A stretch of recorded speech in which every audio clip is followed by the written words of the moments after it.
Em nome do Pai que me criou e do Filho que me resgatou e do Espírito Santo que me santificou, divina vontade, reina na minha vontade. Leitura meditada do Livro do Céu, volume 1, capítulo 41. Dor e amargura insuportável de Luísa de ter que viver ainda na prisão do seu corpo, exilada de sua terra natal. Quem pode dizer o quão amargo foi este retorno? A mim me parecia, pelas coisas do céu, que as desta terra tudo era podridão, insípido e fastidioso.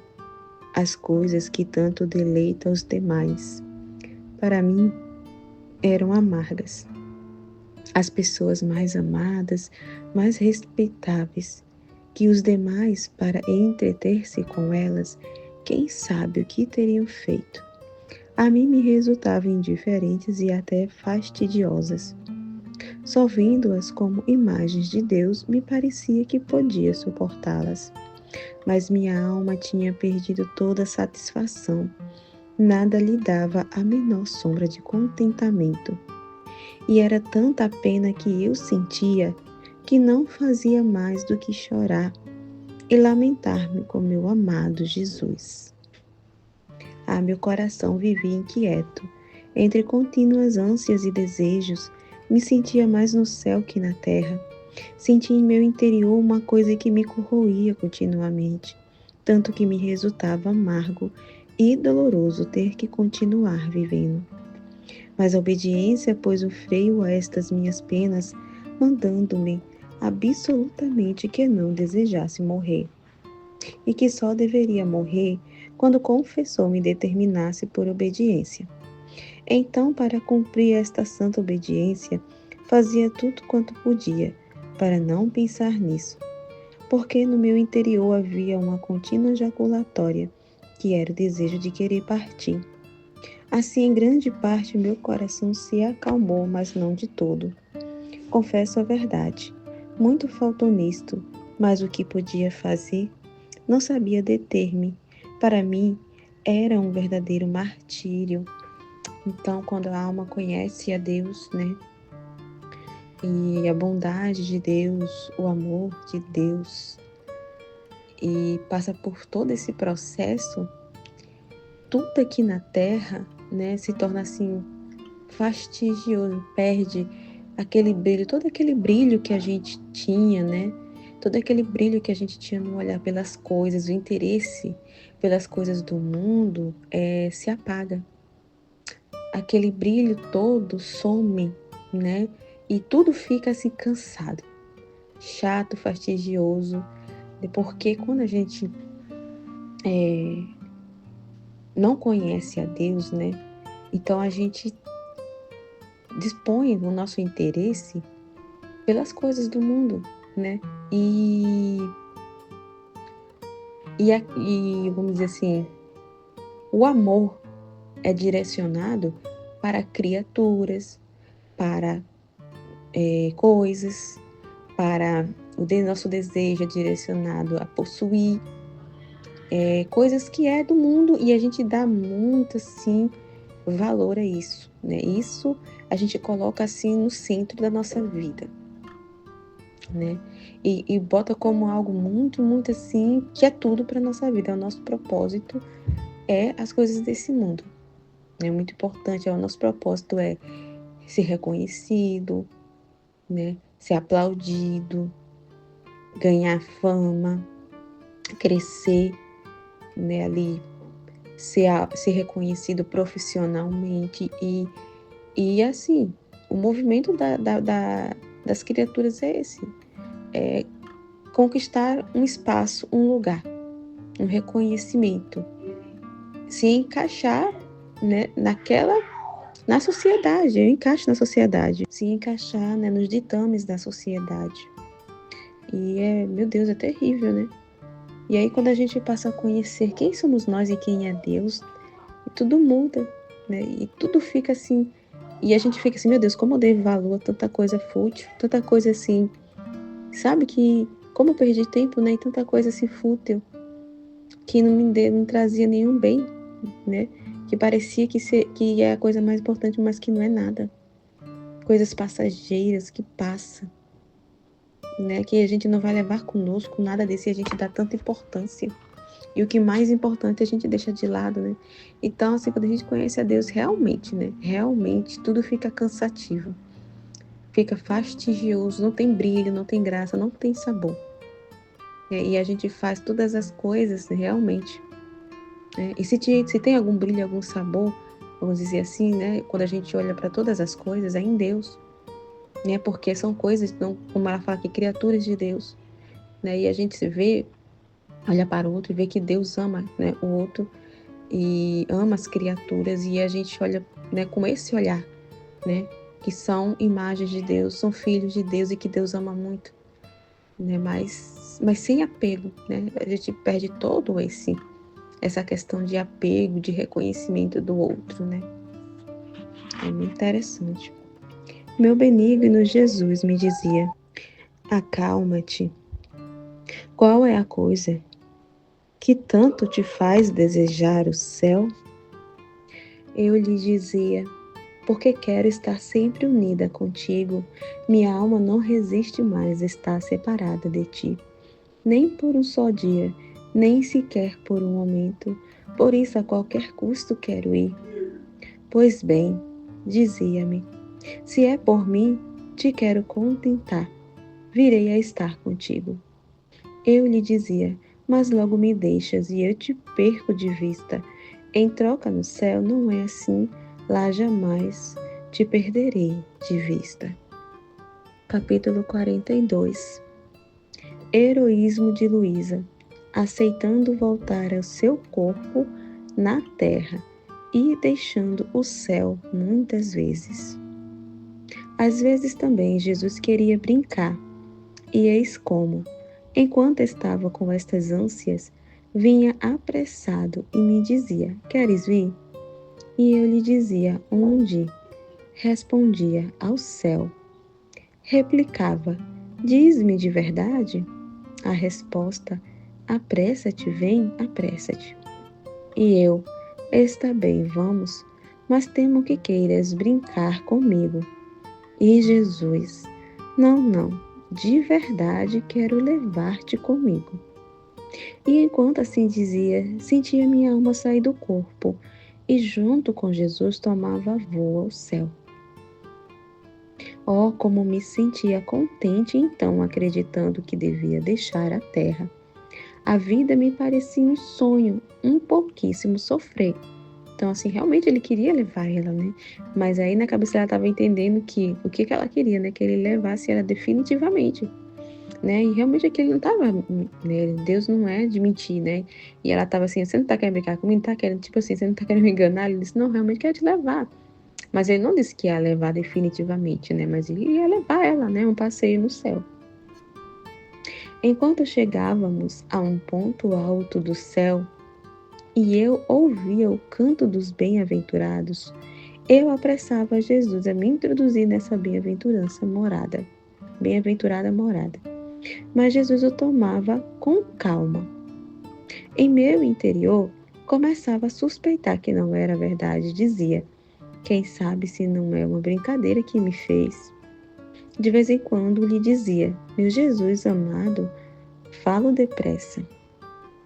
Então é muito importante isso que Jesus faz, né? Isso é manter para conquistar a alma, né? Fazer a alma realmente desejar cada vez mais o céu. Né? Esse é os modos de Jesus de realmente atrair a alma a Ele, né? E atrair a alma, fazer com que a alma realmente, né, mantenha esse propósito, né, do céu, de manter-se na caminhada, de se manter no caminho. Então é as estratagemas dele, é os modos dele de fazer a alma, né, desejar, querer, né, buscar. Então, é como uma consolação, né? Ele dá as consolações para que realmente a alma, né, cresça no amor a Deus e que busque a Ele, veja que é o que mais importa, né, é a vida eterna, né, a vida com Ele. Então, é muito importante, né, esses modos de Jesus. É tudo para trabalhar a alma, né, para conquistar a alma. E ele me dizia: espera um pouco mais, desçamos outra vez à terra. Olha, aí está por perder-se um pecador. Vamos, talvez se converta. Peçamos juntos ao Eterno Pai que tenha misericórdia dele. Não queres que ele seja salvo? Não estás disposto a sofrer qualquer pena pela salvação de uma só alma? Então aqui é o sacrifício, né? O sacrifício, né? Porque ela tava, tipo assim, abriu mão. Meu Deus, isso é muito incrível, né? Abre mão de ir para o céu para, né? Para a salvação de uma alma, para o bem do outro. Então é um sacrifício, né? De sacrificar-se. Sacrificar a si mesmo, né? Pelo bem do próximo. E para a maior glória de Deus, né? Por amor a Deus. Então ele estava fazendo isso, né? Com ela. E eu, sim, tudo o que quiseres que eu sofra, estou disposta, desde que a alma salve. Assim íamos a esse pecador, tentávamos convencê-lo, punhamos ante sua mente as mais fortes razões para rendê-lo, mas em vão, tentava inspirar a alma, né? Inspirações. Então Jesus, todo aflito, me dizia: minha esposa, volta outra vez a teu corpo, toma sobre ti as penas que lhes são merecidas. Então, que lhes são merecidas, aquela pessoa, né, aquela alma que eles estavam tentando ali, né, ali inspirar, estavam inspirando, e ela não ouvia. Então, ela teria que sofrer no lugar dele aquilo que ele deveria, né, sentir. Aquilo que ele merecia, ela ia sofrer no lugar dele para a salvação dele. Assim a divina justiça aplacada poderá usar com ele de misericórdia. Então a justiça não ia cair sobre ele. E aí ia usar de misericórdia, né? Aquele ato dela de sofrer no lugar dele ia render frutos, ia derramar, né, a misericórdia de Deus sobre ele. Deus ia poder trabalhar, né, ali na alma dele para a sua salvação. Então é muito incrível, né? Viste, as palavras não o abalaram, né? As inspirações, a palavra não, né? Assim, não mexeram. Totalmente frio e indiferente, sem sentir culpa nenhuma daquilo que ele estava fazendo, algum pecado que ele estava cometendo ali. E ele estava sem sentindo nenhuma culpa, totalmente indiferente e frio, né? E aí ela ia sofrer no lugar dele, né? Sofrer no lugar dele, porque as palavras não estavam surtindo efeito nele. Ele não abria nenhuma disposição, né? Nem sequer as razões. Não lhe resta outra coisa que as penas e sofrimentos, né? Que são os meios mais poderosos para satisfazer a justiça e para render o pecador. Então aí a gente entende o valor das cruzes, dos sofrimentos. Então por isso que essa necessidade, né, de passarmos por sofrimentos.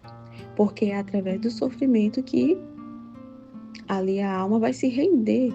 Realmente a alma vai enxergar ali o que está acontecendo, o caminho que ela está percorrendo, as atitudes que ela está tomando, os pecados que está cometendo. Ela precisa passar, né, pelas consequências das suas escolhas para poder se render, se arrepender, enxergar, porque as palavras não estão surtindo efeito. Realmente a gente vê que as pessoas têm conhecimento, contato com a verdade. Às vezes Deus usa de pessoas, circunstâncias, pessoas, assim como a inspiração mesmo no interior da alma, como ele fez aqui, mas também ele usa de pessoas. Ele usa até de uma leitura, de um vídeo, de tudo. Ele busca todos os meios para fazer a alma se render e enxergar. Mas ali, vamos dizer assim, a ferramenta mais poderosa é porque hoje o homem está muito indiferente, muito duro de coração. E a arma mais poderosa é o sofrimento. Então, às vezes precisa tocar na pele da pessoa, né?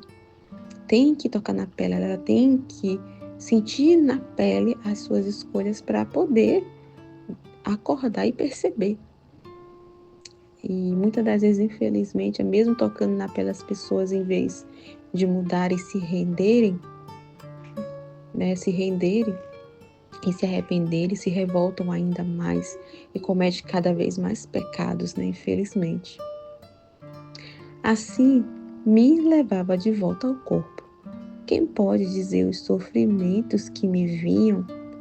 Só o Senhor o sabe, porque deles era testemunha. Depois de alguns dias, me fazia ver aquela alma convertida e salva. Oh, como estava contente, Jesus e eu também. Quem pode dizer quantas vezes Jesus fez estes jogos? Quando se chegava ao ponto de entrar no céu, e às vezes mesmo depois de ter entrado, então dizia que não tinha a obediência do confessor, e por isso era conveniente voltar à terra. E eu lhe dizia: enquanto estive com o confessor, fui obrigada a obedecer-lhe. Mas agora que estou contigo, devo obedecer-te a ti, porque tu és o primeiro de todos. E Jesus dizia-me: não, quero que obedeças ao confessor. Então, para não me alongar muito, ora por um pretexto, ora por outro, fazia-me voltar à terra. Muito dolorosos me resultavam esses jogos.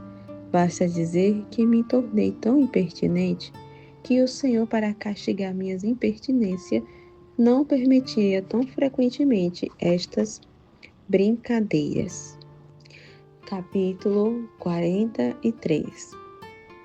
Jesus Cristo prepara Luísa para renovar o matrimônio místico no céu, sancionado pela Santíssima Trindade. Por isso, ele lhe fala das 3 virtudes teologais. A fé. Nesse estado que mencionei, passei cerca de 3 anos e ainda estava na cama. Quando uma manhã Jesus me fez entender que queria renovar o matrimônio, mas não já na terra como da primeira vez, mas no céu, diante da presença de toda a corte celestial. Assim que estivesse preparada para uma graça tão grande. Eu fiz tanto quanto pude para dispor-me, mas que sendo eu tão miserável e insuficiente para fazer qualquer sombra de bem, se necessitava a mão do artífice divino para dispor-me, porque por mim jamais teria conseguido purificar minha alma. Uma manhã era a véspera da Natividade de Maria Santíssima. Meu sempre benigno Jesus veio, ele mesmo para me dispor. Não fazia mais que ir e vir continuamente. Uma hora me falava da fé e me deixava.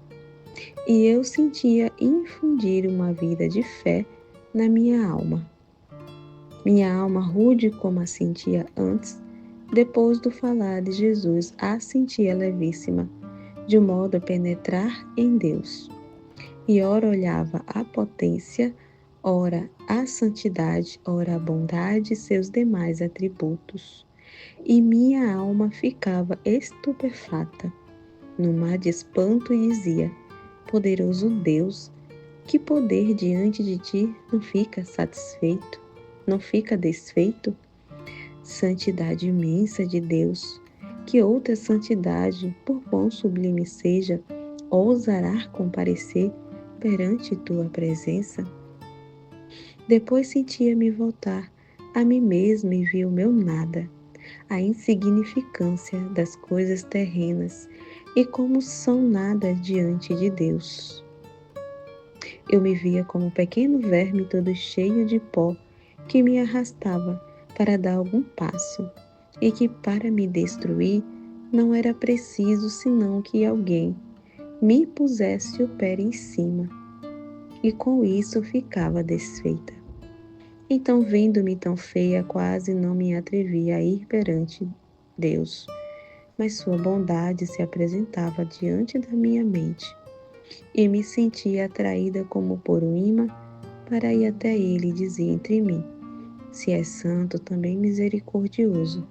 Se é poderoso, contém também em si plena e suma bondade.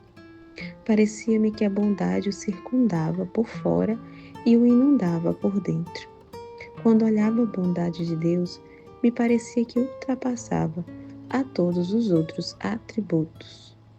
Mas depois, olhando para os outros, via-os todos iguais em si mesmos, imenso e comensuráveis e incompreensíveis à natureza humana.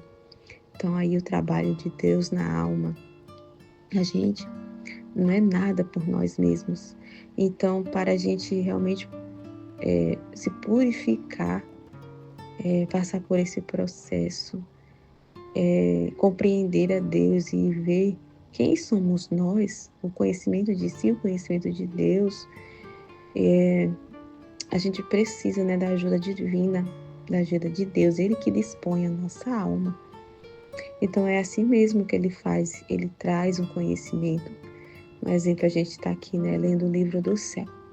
Aí a gente lê, então, isso aqui é Ele mesmo, é a palavra dEle.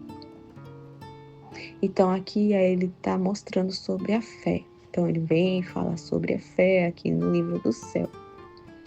E aí Ele fala sobre a fé e vai, e deixa a gente meditar, né?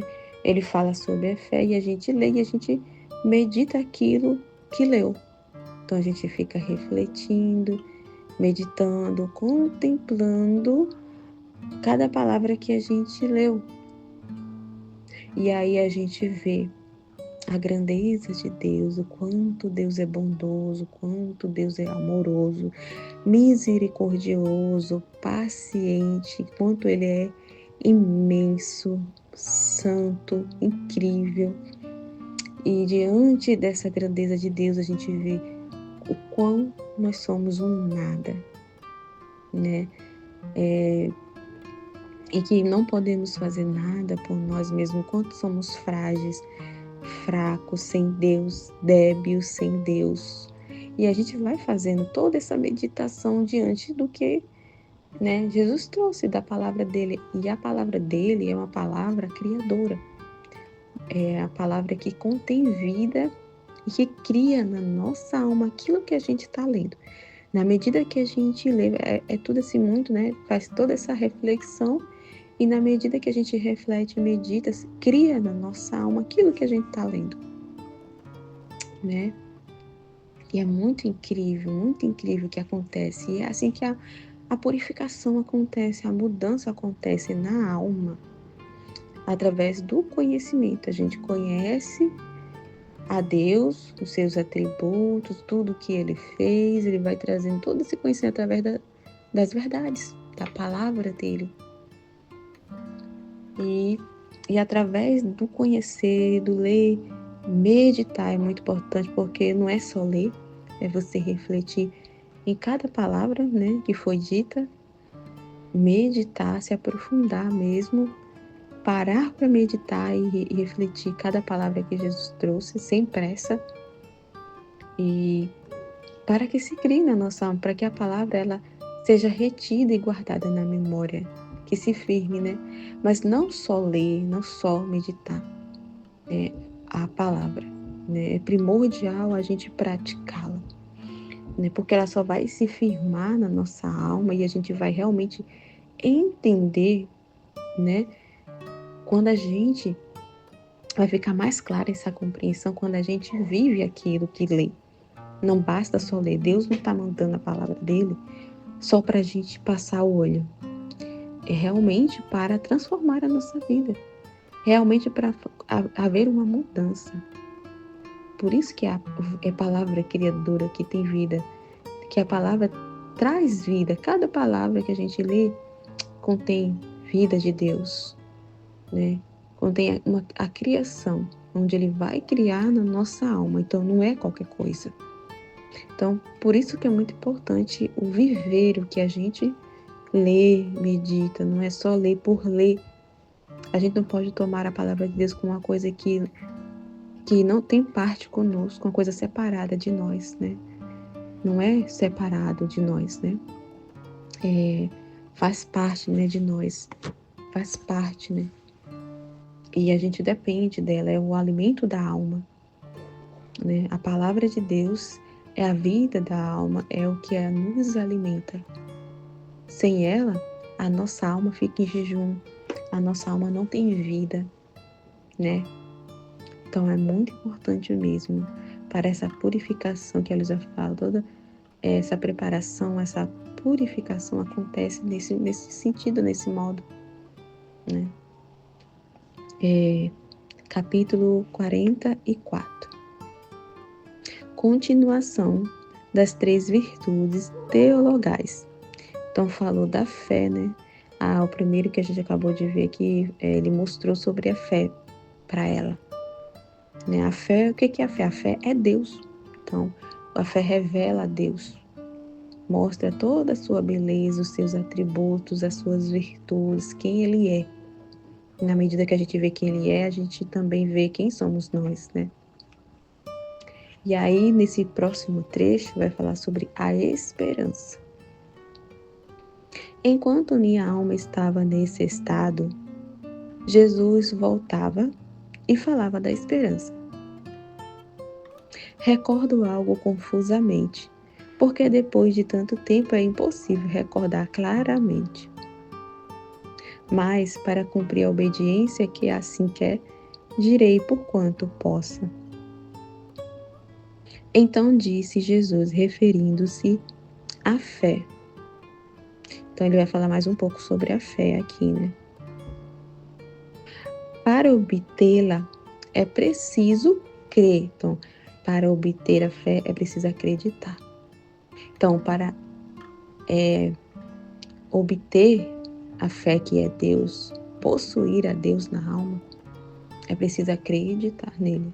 Se você não acreditar nele, você não vai possuí-lo. E ele também não vai poder trabalhar na sua alma se você não confia nele, não acredita nele, não se dispõe. Então, para obter essa fé que é Deus, é preciso acreditar na palavra dele, sem duvidar. Acreditar na palavra dele, confiar nele, esperar nele, para se obter a fé. Assim como o crânio, sem o funcionamento dos olhos ou sem a visão, tudo é trevas. Tudo é confusão. Tanto que se quisesse caminhar, ora cairia em um ponto, ora em outro, e terminaria por precipitar-se de todo. Então ele está dando um exemplo aqui, né? Então o crânio, a cabeça sem os olhos, ia ser tudo trevas, escuridão, não ia enxergar nada, não ia ver nada. Então ele está dando aqui um exemplo, né, para que a gente entenda o que ele está querendo falar sobre a fé.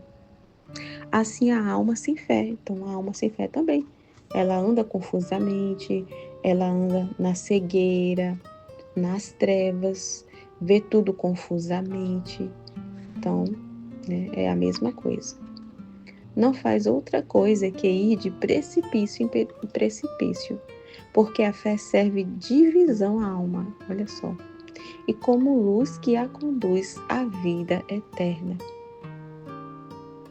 Então, muito importante a fé. Sem fé a gente fica andando como cegos, como pessoas que não têm olhos. Então, é muito importante porque a fé é que nos dá a visão, que nos faz enxergar a luz. A fé é o que conduz a nossa vida até a eternidade, né? O acreditar, sim, a crer em Deus, a gente não vai poder, né, conquistar, vamos dizer assim, essa vida eterna se a gente não acredita em Deus, né? Agora, de que é alimentada esta luz da fé? De esperança, né? O esperar em Deus, o esperar é você confiar nele. Então, a fé é alimentada pela confiança, a espera de tudo esperar em Deus. É o se abandonar em Deus, é confiar que Deus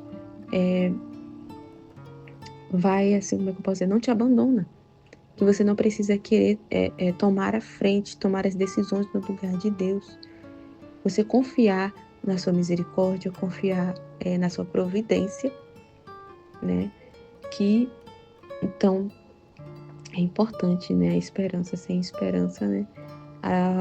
Essa fé não é alimentada, né? E de que substância é feita esta luz da fé e este alimento da esperança? A caridade, o amor. Então, tá tudo interligado, né? É o amor que mantém a fé e a esperança. É a substância, é substancioso, é o que mantém. É a caridade, o amor para com Deus. Amando a Deus, a gente espera nele e crê. Não duvida de Deus por nenhum instante. É através do amor, né? Essas três virtudes estão enxertadas entre elas, de modo que uma não pode estar sem a outra. Com efeito, de que serve ao homem crer nas imensas riquezas da fé? Se não se esperar nele, então do que adianta você acreditar em Deus, mas não confia? Ah, eu acredito em Deus. Então a gente vê que muita gente fala, né, eu acredito em Deus, tenho fé, eu acredito em Deus. Mas vai ver, não tem coerência na vida prática, não é coerente com aquilo com que ela fala.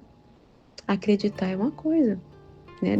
Falar que crê em Deus, falar que tem fé em Deus é uma coisa. Agora, vamos ver na prática. Você está praticando essa fé? Você está confiando nele, esperando nele? Então, quando a gente vai ver, não tem coerência, né?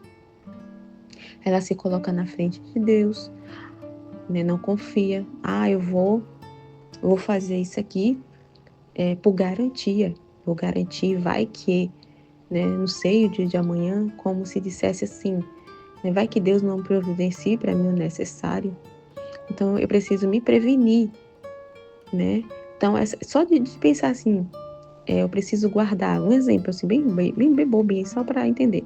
Ah, eu vou acumular dinheiro, guardar aqui dinheiro, e não vou, né? Às vezes tem uma pessoa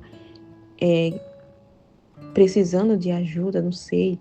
Às vezes chega uma pessoa, um morador de rua pedindo comida, e aí você olha, por exemplo, você tem 2 quilos de arroz, e aí ele tá pedindo, né, alguma coisa.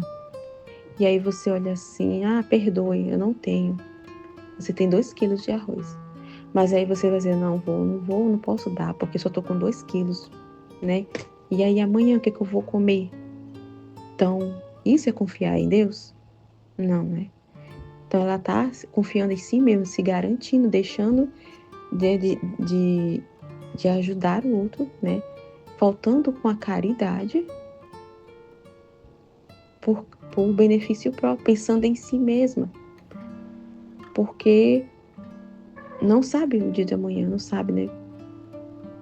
Então isso já mostra que a pessoa não tem confiança em Deus, na providência divina. Eu vou me garantir aqui, porque eu não sei se Deus vai providenciar o meu pão de amanhã. Né? Então é um exemplo bem simples assim, para dizer aqui do que Jesus está falando. Então o que adianta acreditar, esperar, ter fé, né? Ter fé se não espera. Se não espera nele, do que adianta? Não adianta nada. Então tudo um tá ligado no outro. Né? As verá sim, mas com olhar indiferente, porque sabe que não são suas. Mas a esperança fornece asas à luz da fé e, esperando nos méritos de Jesus Cristo, olha-as como suas e vem amá-las. É esse o problema. Então as pessoas ficam indiferentes porque ela não vê como coisa sua. Ela se vê separada de Deus. Ela se vê longe e separada de Deus. Deus lá e eu aqui. E não é assim que Deus vê. E não é assim que é na realidade. A gente não está separado dele. A gente que se afasta dele, mas ele está conosco sempre, né? Dentro de nós e fora de nós, nos cercando, cuidando, conservando. Porque se ele se afastasse, ele deixaria de existir, a gente morreria. Se a gente está vivo é porque ele está aqui conosco, né? Nos conservando, nos dando vida, nos dando sustento, nos apoiando. Então ele não se afasta. ele não se afasta, né? Mas, só que a alma está indiferente, então ela não vê isso. Ela não vê que está unido a ele, não percebe essa união, né? Devido a essa relação distante com Deus, de se ver fora de Deus, né? Mas a gente não está fora, né? A gente se afasta dele, mas a gente não está fora. A gente acha que está fora, a gente se vê como separado. Por a gente ter um corpo, a gente está separado dele, mas não, muito pelo contrário. Então as almas ficam, né, nessa indiferença em direção a Deus. Deus lá e eu aqui. Aqui é minha vida, eu faço o que eu escolho, é isso e isso. É eu que tenho que cuidar, eu que tenho que passar à frente, e a minha escolha é melhor, e a minha ideia é melhor, e eu sei o que eu estou fazendo, né? Então é assim. Então não confia, é totalmente indiferente, né? Não espere em Deus. Não ver como suas, né, a vida de Jesus, tudo que Jesus fez. Tudo que ele fez foi para nos salvar por amor ao Pai, para reparar pelos nossos pecados, restituir essa ligação novamente entre a criatura, né, e Deus, que foi rompido pelo pecado, e também veio conquistar a salvação, né, nos dar vida. Então, é nosso, mas as almas não veem como sua. Então, não espera nos méritos de Jesus. Ela se vê, ela tem um olhar que não é coisa sua, é coisa de Deus, mas não é. É como não vê como não é coisa sua, está separado dele, então ela não ama. A esperança, dizia Jesus, fornece à alma uma veste de força, quase de ferro, de modo que todos os inimigos com suas flechas não podem feri-la, e não só feri-la, senão que nem sequer lhe causam um mínimo incômodo. Tudo é tranquilidade nela, tudo é paz, verdade. Então a alma, quando espera em Deus, nada perturba a alma. Nada perturba a alma. É, como Jesus está falando, tudo é paz, tranquilidade. Ela não se deixa levar pelas provocações, pelas humilhações, não se deixa levar pelas situações de circunstância ali, pelas dificuldades. Ela não se deixa levar, né? Mas ela não é levada pelo vento, ela está ali firme, constante, forte. Então a esperança fortalece a alma, porque ela sabe em quem ela espera, em quem confia, em quem espera. Ela sabe muito bem quem é Deus. Então, nada abala, nada, né? Pode estar assim, vamos dizer, chovendo canivete. Uma tática pode estar de cabeça para baixo, mas para ela tá tudo bem. Ela pode sofrer, vai sofrer, claro que ela vai sentir dores, normal. Ela tá viva, né? Então ela vai sentir as dores, mas o interior dela vai estar assim, em plena paz, naquela tranquilidade, sem nenhuma perturbações, preocupações, pânicos, agitações. Então nada do que fatores ali externos das coisas que estão acontecendo vai perturbar o interior da alma. Então é muito poderosa a esperança, né? Muito poderosa. É bom ver esta alma investida pela esperança, toda apoiada no seu amado, toda desconfiada de si. Então, não confia em si mesmo. É porque, ao contrário, a alma, quando está afastada de Deus, vivendo de suas vontades, ela confia em si mesma e desconfia da vontade de Deus, da palavra de Deus, né? Ali, as razões dela, ali, o que ela acha é o correto e é o melhor, e eu sei o que eu estou fazendo. E aí vai e toma o seu caminho, né? Suas escolhas, e depois, mais na frente, vê ali as consequências das suas escolhas e vê que realmente não foi uma boa escolha, né? Então, a alma abandonada nele, né? Desconfia de si mesmo e é totalmente abandonada e confiante em Deus, né? E já é o contrário. A alma, ela desconfia de si. mas é toda confiança em Deus, toda confiança em Deus. É tanto que ele fala aqui, ó, toda desconfiada de si e toda confiante em Deus. Desafia os inimigos mais ferozes. É rainha das suas paixões. Então, as paixões, elas não dominam a alma, né? Então, as paixões, elas ficam ordenadas em seu devido lugar. Ela não é levada pelas paixões, pelo que está sentindo, por sentimento. Então, a alma, ela não é levada por sentimentos, né? Não é. Então, as paixões, ela está no seu devido lugar. Ela é rainha, ela domina, tem domínio sobre as paixões. Regula todo o seu interior. Então, o interior fica regulado, ordenado. As suas inclinações, os desejos, os batimentos, os pensamentos, com tal maestria que o próprio Jesus fica apaixonado porque vê que esta alma trabalha com tal coragem e fortaleza, mas ela se inspira e espera tudo nele. Lindo, né? Então tudo está ordenado. Todo ser da alma está alinhado.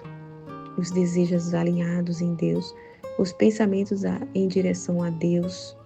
A palavra, só sai palavras de Deus, palavras que edifica, que santifica, né? Então é lindo de ver, Deus fica assim encantado de ver que a alma está toda alinhada e ordenada nele, nele, por amor a ele, tudo faz por ele, né? Firme, esperando nele, deitada no seu colo, abandonada, resignada, confiante como uma criança nos braços de Deus. Firme esperando tudo nele, né? E aí ele fica apaixonado e vê que esta alma trabalha com tal coragem e fortaleza, mas ela se inspira e espera tudo nele. Então ela se inspira, ela olha para ele e espera nele, né? Então ela não fica olhando para a criatura e não fica esperando apoio de criatura, mas de Deus, né? Tanto que Jesus, vendo esta firme esperança, nada sabe negar a esta alma. Agora, enquanto Jesus falava da esperança, retirava-se um pouco. Então, ele falava, instruía, alimentava a alma e se retirava para a alma refletir, né? Então, Jesus, ele age dessa forma com todos. Com todo mundo ele é assim. É muito importante o meditar, o refletir, o ruminar a palavra de Deus. É muito importante.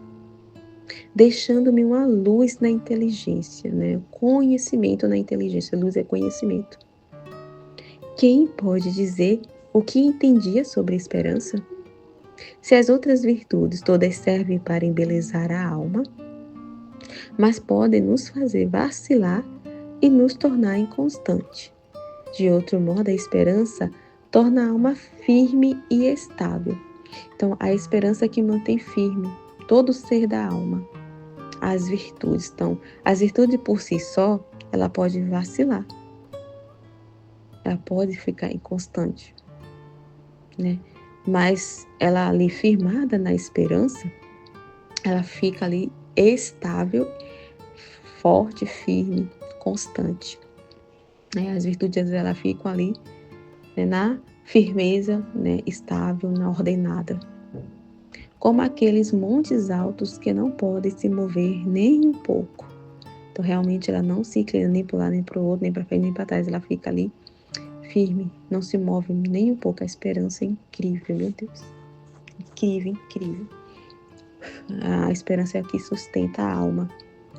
Parece-me que a alma investida pela esperança lhe sucede como a certos montes altíssimos, que todas as inclemências do ar não lhes podem fazer nenhum dano. Então, nada danifica a alma. As inclemências da vida, as situações, circunstâncias, os sofrimentos, as cruzes, nada. As humilhações, os desprezos, nada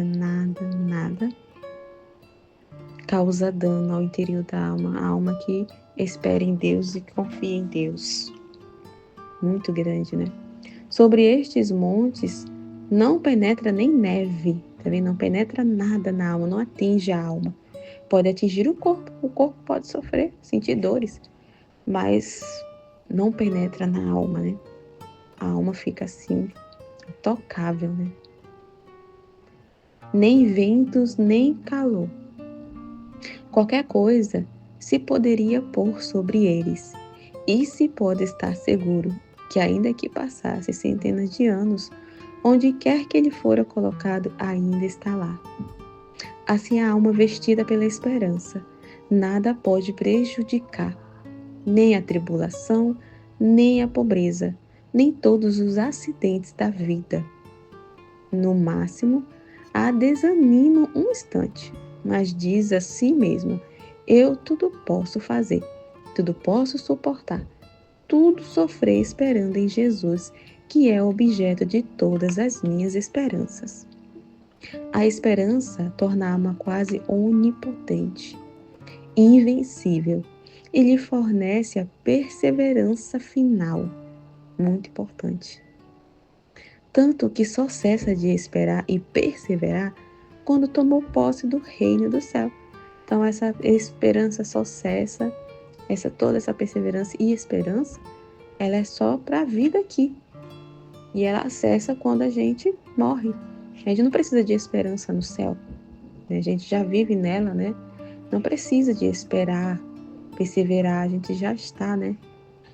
Em Deus, vivendo nele ali. A gente já está no céu não precisa de esperança, né? Então cessa a esperança é para cá, né? Enquanto a gente está aqui, né? Vivendo aqui. Então deixa a esperança e se lança toda no oceano imenso do amor divino. Lindo. Capítulo 45. Continuação das 3 virtudes teologais. A caridade.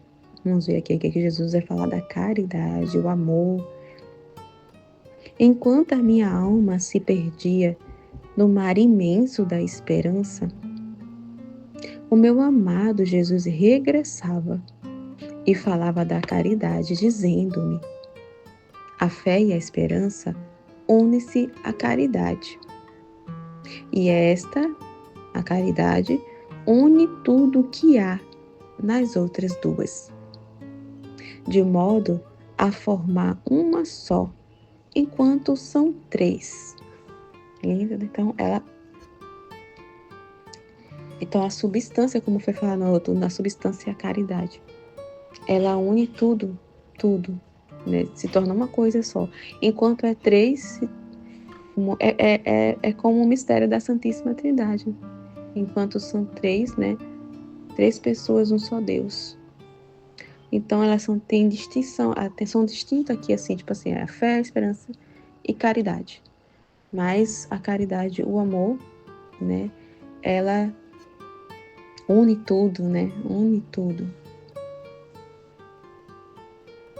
Eis, ó minha esposa, simbolizada nas 3 virtudes teologais, a trindade das divinas pessoas. Depois prosseguiu: se a fé faz crer, a esperança faz esperar e a caridade faz amar.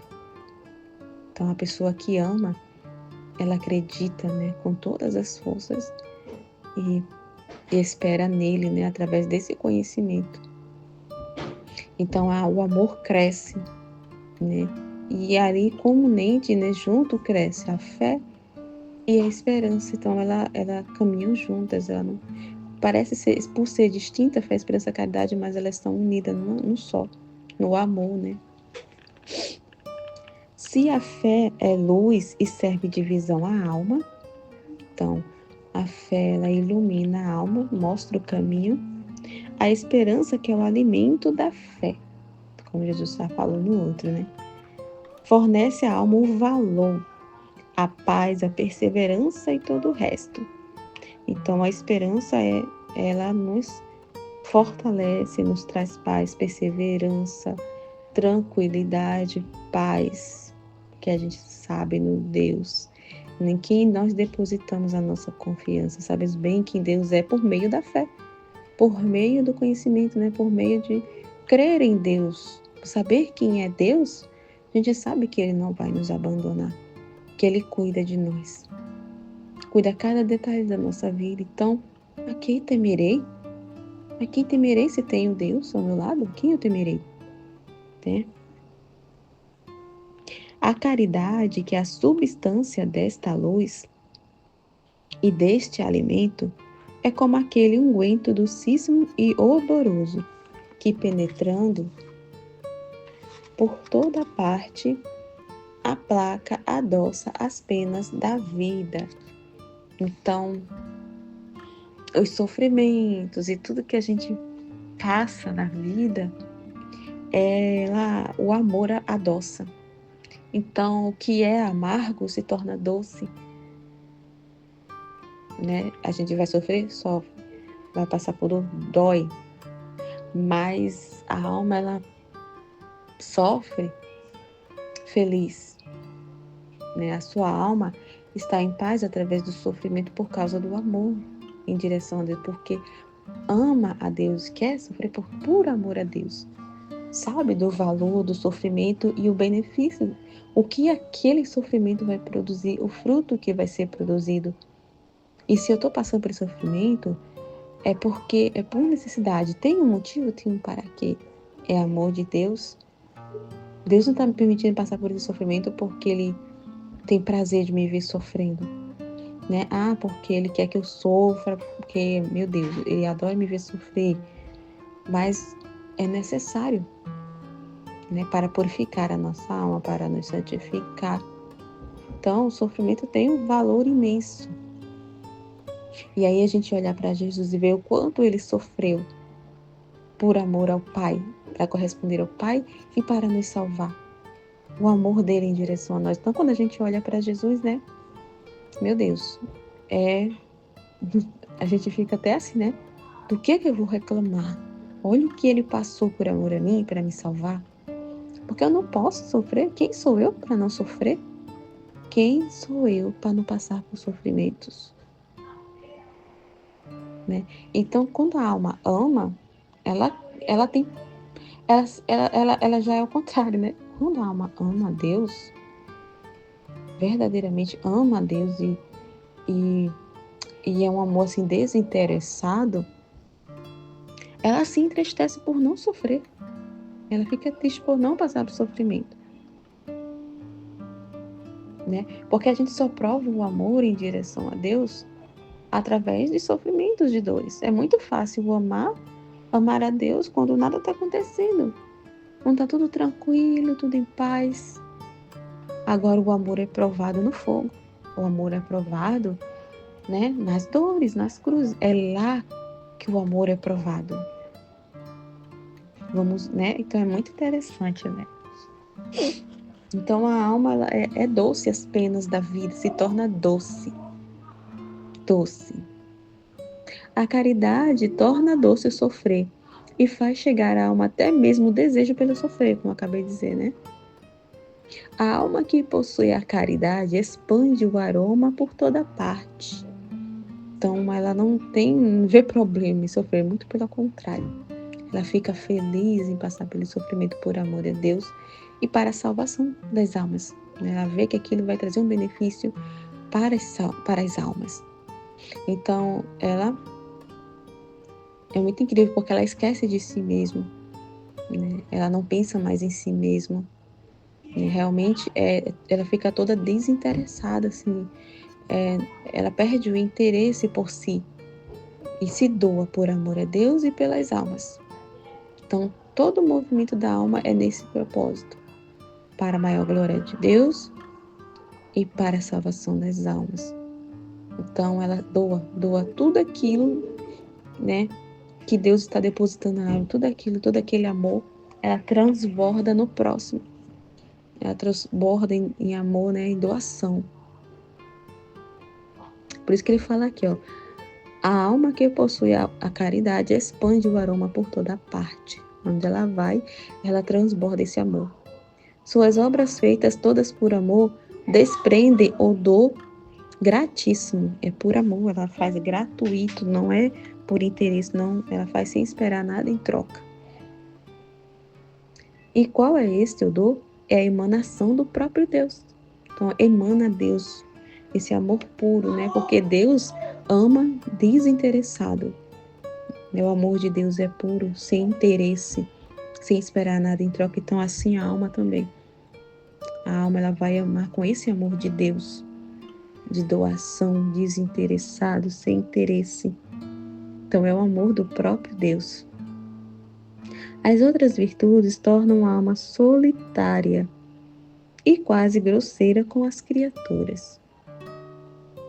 A caridade, ao contrário, sendo substância que unifica os corações, mas onde é em Deus. Então, a virtude por si só, ela é solitária, né? Muitas das vezes as pessoas usam de virtude para benefício próprio. Sem o amor, as virtudes vai ser sempre em direção a si mesmo, até em direção a Deus, para ganhar alguma coisa de Deus. E quando quando está alicerçada no amor, então as virtudes elas vão trabalhar nesse caminho, nesse propósito desinteressado, né? Vai ser movido tudo, né? Vai estar unificada, né? A esse amor, a essa caridade. A caridade, sendo unguento perfumado, se expande por toda parte e por todos. A caridade faz sofrer com alegria os mais impiedosos tormentos, e chega a não saber se está sem o sofrer. E quando se vê privada dele, diz a seu esposo Jesus: sustenta-me com os frutos, como é o sofrimento, porque definho de amor, tá vendo? Então ela deseja sofrer, ela se alegra ao sofrer, porque ela tem ciência, né? Ela tem ciência do valor do sofrimento e do bem que é produzido desse sofrimento, né? E de que outra maneira posso te mostrar meu amor, se não no sofrer por ti? É como eu falei, é no sofrimento que a gente prova o amor, né? Quanto a gente ama. Quando a gente sofre pela pessoa amada, né? A gente mostra o quanto a gente ama, né? A caridade queima, consome todas as outras coisas, inclusive as virtudes. E converte tudo nela, converte tudo no amor. Em suma, é como uma rainha que quer reinar em toda parte e que não quer ceder este reinar a ninguém. Então, a caridade é a rainha que não cede lugar a ninguém, né? Ela está por toda parte, né? Tudo se converte no amor, tudo é amor. Então é isso, eu vou parar por aqui, a gente, né, é muito importante refletir. Vou parar aqui para que a gente possa meditar, ruminar sobre as 3 virtudes teologais, que é muito importante, que é infundida na nossa alma no batismo, né? Então é muito importante a gente compreender, né, as 3 virtudes teologais, a fé, a esperança e caridade. Então a gente meditar sobre isso, né, que Jesus mostrou aqui, falou, né, e que a gente realmente ponha em prática tudo o que Jesus está falando aqui. Que não só entre no ouvido e sai no outro, mas realmente viva isso que ele está falando, né? Então é isso, amém? Fiat.